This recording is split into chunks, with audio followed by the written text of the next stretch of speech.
কেন ইসলামী দলগুলোকে বাছাই করে নেবেন?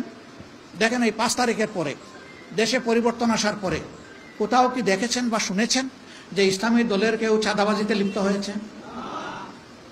কোথাও গিয়ে কোনো জায়গা দখল করে তারা সেখানে কর্তৃত্ব কায়েম করেছে? কারো বাসায় গিয়ে অবৈধ সাইনবোর্ড লাগিয়েছে?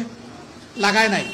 কারো মায়ের উপর, বোনের উপর তারা হাত তুলেছে, চোখ তুলেছে, খবর পেয়েছেন? নাই। কেন নাই? কারণ এই আল্লাহওয়ালা লোকগুলা কোরআনকে অন্তরে ধারণ করে এবং আল্লাহকে ভয় করে।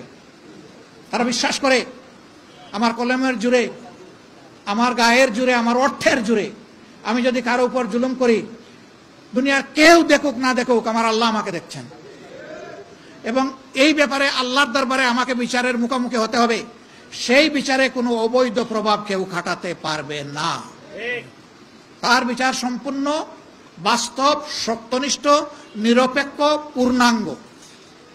একটা মানুষ দুনিয়া এমনও আছে একাধিক খুন করে, 10, 15, 20টা খুন পর্যন্ত করে। আপনি খুনের শাস্তি ফাঁসি, কয়বার আপনি তাকে ফাঁসি দিবেন? একবারের বেশি পারবেন না। কিন্তু আল্লাহ দরবারে সেই শাস্তি আছে। আল্লাহ একটা ফাঁসির জন্য যে শাস্তি কাউকে দিবেন, 10টা ফাঁসি যদি করে তাইলে তার 10 গুণ দেওয়ার এখতিয়ার আল্লাহ তাআলারই কেবল আছে, কোনো মানুষের নাই।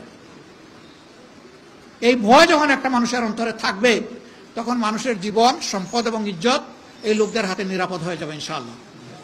গত 10 মাস তার প্রমাণ। এত মজলুম আমরা, তারপরে আমাদের কর্মীরা চাঁদাবাজি করে না, দখল বাণিজ্য করে না, মানুষকে ভয় দেখায় না, গায়ের জোরে কোথাও কোনো বাড়াবাড়ি করে না। হ্যাঁ, 2-1 জায়গায় সামান্য ব্যতিক্রম হয়েছে। পান থেকে সামান্য চুন ঝরে পড়েছে, আমরা গলা চেপে ধরেছি।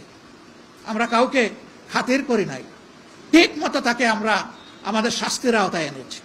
এরপরে কোথাও কোথাও আমরা আইন শৃঙ্খলা বাহিনীর হাতে তুলে দিয়েছি। এরপরে তার পক্ষে আমাদের কথা শুনে ওখানে গিয়েছে, তার পক্ষে আবার আইনি লড়াই করে তার বেরো করে নিয়ে এসেছে। কারণ সে যেহেতু আমার আনুগত্য করেছে, কথা শুনেছে, এখন অপরাধের তার বিচার হবে, বেইল সে পেতেই পারে। কিন্তু তাই বলে তার পক্ষে অবৈধভাবে গিয়ে দাঁড়ায় যে আমার কর্মী নিষ্পাপ, নিরপরাধ, অপরাধীকে নিরপরাধ সার্টিফিকেট দেওয়ার এই দায়িত্ব জামাত ইসলামী নেয় না। তার ঠিক উল্টা চিত্র দেখি কারো কারো ব্যাপারে। আপনাদের এখানে অবশ্য খুব ভালো এলাকা, এখানে কোনো চাঁদাবাজি নেই।